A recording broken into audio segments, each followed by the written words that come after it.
When we say we like someone, what % of that person do we really know? Hello interwebs, and welcome back. I'm Shana, and this is where I share my life in stories, adventures, opinions, and whatever else I feel like.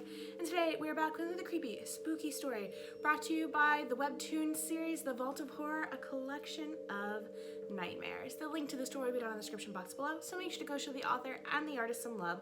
And if you too would like me to read your creepy or spooky story over here on my channel, the link to my email is also down in the description box below. You can send me a true paranormal story about something that happened to you and your friends, or it can be something totally fictional and totally made up. But either way, send me those emails, and without too much rambling, let's go ahead and get into it. Today we're on episode number 15, and it looks like there's no warning at the beginning of this one, so per usual, if you are faint of heart, if you have issues of any medical kind, if you are pregnant, whatever it may be, if scary stuff is going to affect you in a negative way, maybe don't continue on with this video. And also looks like there's going to be 2 parts to this one, so we'll just go ahead and read both parts in this one. The Vault of Horror, a collection of nightmares. Beneath the Glass, part 1 of 2. Written and artwork by Jude Friday. Ooh, it's pretty. Oh, it looks like a watercolor. Looks like a school. We got a library. So pretty. Okay. And we're texting at school, naughty naughty. The Scientist. It's Beethoven today. Kid A. Beethoven? The Scientist. That's what she's playing now in the music room. Beethoven's Moonlight Sonata. Kid A. If that's her last piece today, she'll head to the library to get a book. The Scientist. She started reading James Joyce's novels. If she gets a book today, it'll probably be Dubliners. Kid A. Can you tell me more about her? The Scientist. The first time I saw her was at the school entrance ceremony. The Scientist. It was snowing heavily that day. First year high school entrance ceremony. Get in line, everyone. The Scientist. We were lining ourselves up and somebody bumped into her pretty hard. Whack. The Scientist. As she was about to fall over, I stuck out my hand and grabbed hers. The Scientist. At that moment, when our eyes met, I completely froze. The Scientist. Everything about her. The Scientist. From her hand to her cold expression was as sharp as a broken shard of glass. The Scientist. Her white skin was contrasted by her dark black hair. The Scientist. She had such dark, bottomless eyes. The Scientist. Her black uniform and black shoes. But strangely, when I think of her, I see some purple mixed in. A very cold, deep purple. After class, she would go to the music room and play piano, just like now. After she finished, she'd always head to the library. Humanities literature. The Scientist. And proceed to read an old novel by authors like Balzac, Camus, Dostoevsky, or Jane Austen. Quiet Zone. The Scientist. At 6 o'clock, she'd put the book back on the shelf and leave the library. Sky stalker. The first time I spoke to her was on the day that the library was closed for maintenance. I used that as an excuse to go looking for her in the music room. I came to tell you the library was closed today, but seeing you practice for 2 hours, you must have amazing concentration. It's amazing. I know it's closed. I saw them doing repairs when I passed by. Were you really standing there for 2 hours? But I wasn't bored at all. My legs are a bit sore, though. No, nothing. Anyway, thanks for listening. The scientist. My first conversation with her was quite unique and refreshing. I also felt that she was a very secretive and mysterious girl. It was as if I was breathing air from another planet. After that, we got to talk to each other several other times. But you may be surprised to hear that my interest in her was mainly based on suspicion. Kid A. What do you mean? The scientist. I suspected that she had killed someone, that she was a murderer. Kid A. Are you serious? The scientist. It's 6 o'clock. I'd like to request this book. Push. I'm Jisoo Leigh, first year. Yeah, I figured. Here's the book you requested. I didn't request it before, though. I requested it for you. Last time you took out Of Human Bondage and The Moon and Sixpence. I figured you'd want to read another one of his books, so I ordered it for you. Are you impressed? More like creeped out. This isn't what I was expecting. What were you hoping for? Have you read Somerset Magnum trilogy? I've read everything you have. I knew you were a stalker.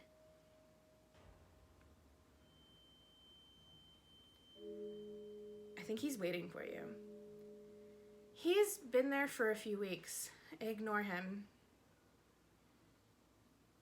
The art is just so pretty, though. It reminds me so much of Japan, and I guess Korea too, but Japan. To be continued. All right, before we move on to read the comments and the next part, I'll give a rating at the very, very end, but let me know where you think this story is going really quickly down in the comments below. Let me know. I'll wait, or you can hit pause and tell me what you think's gonna happen. Now, let's see what other people had to say really quick. I love the watercolor art this week. Just appreciate the art, JFC. That's why some comic artists are afraid of publishing their comics here because of this kinds of comments. Every artist has their own style, so if you don't like it, GTFO. Word of advice, don't draw both characters exactly the same. I have no idea who's who. I mean, that's fair, but I love the art. I think it's really, really cool. Very cool. So, let's move on to part 2. Episode 16, part 2 of 2. The Vault of Horror Collection of Nightmares Beneath the Glass. Written and artwork by Jude Fry. Wu Jing Kong. Really? How'd he die? A serial killer? What? Yeah, his body was totally drained of blood. Like the other victims. Could it be a vampire? Serial killer or vampire? The latest victim of the serial killer has been confirmed as a student at the local high school. The investigators have stated that the body died from shock and blood loss after having all of the blood drained from his body. This something, the latest in the violent series of murders. The scientist. Like always, after borrowing her book, she didn't come to school for 2 days. Do you think thee was forced? I sure hope so. I think that's a typo. But I'd like to return this. I really enjoyed it. I guess now it's the stalker's turn to read it.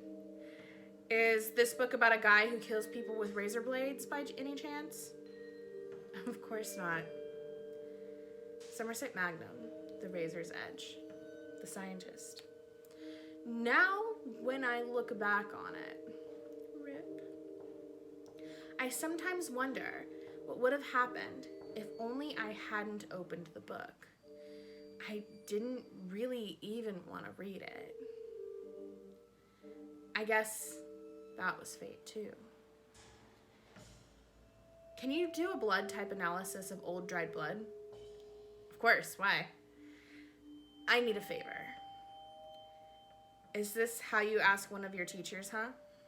When you actually get married and move out, then I'll be more courteous. I wish, man. You jerk. The scientist. Once the seeds of suspicion are planted, there's absolutely no way of driving them out of your head. It can be maddening. I came to put the list of borrowed books in the document storage room. Thank you. Document storage. Whoosh. Student list. Wu Jin Kong, 168 centimeters, 58 kilograms, blood type AB, vision left, 0.9 right, normal. The scientist.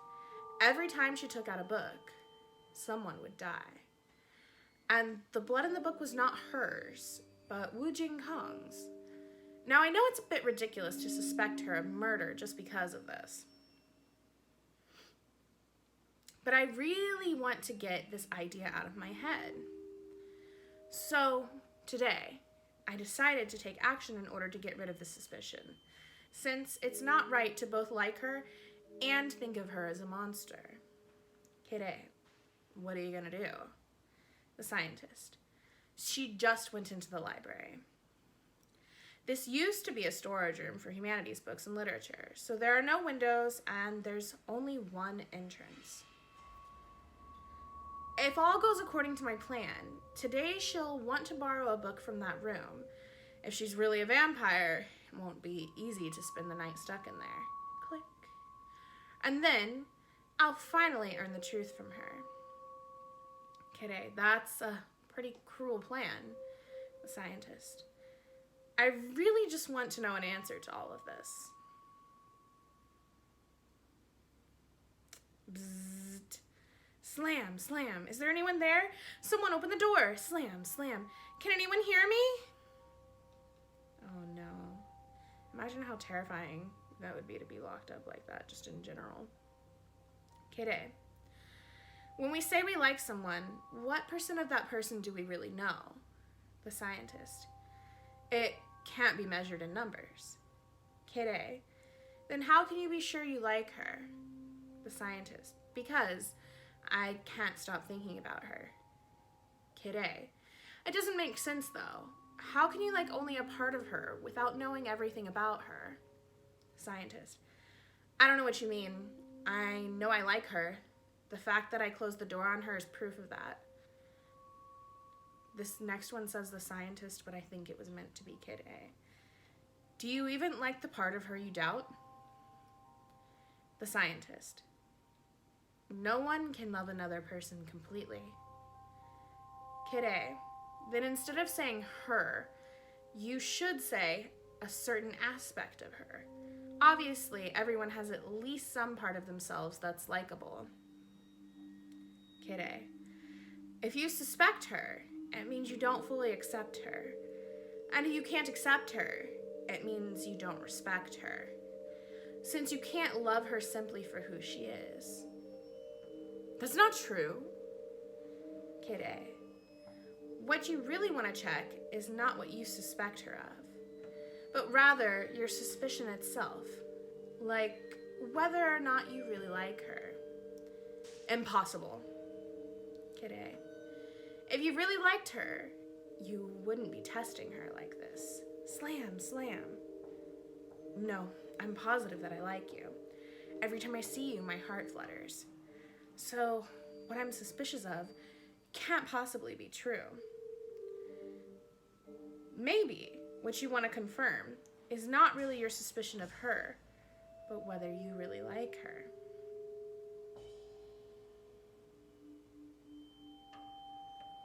Okay, someone came to her rescue and they're carrying her out. The scientist. I didn't see her again after that day. I kept wondering, do I really like her? All of her?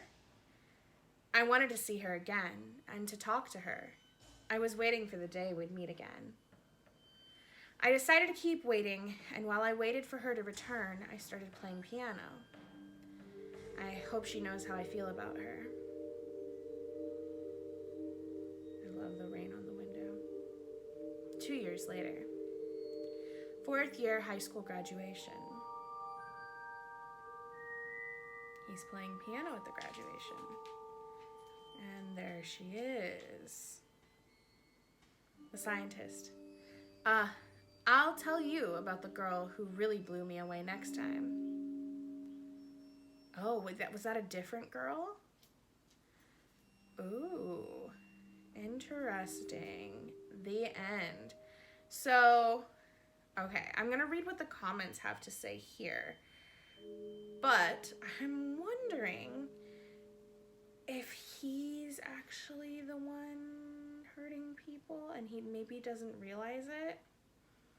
I'm not positive. I feel like this one wasn't super clear. I do love the way that it was written, and I love the art so much. So I'm going to have to give this one a 4.5 out of 5 ghosts. But you guys can tell me what you think down below, and we're going to see what other people in the comments had to say as well. I'm not even scared, but I'm totally confused. I feel that.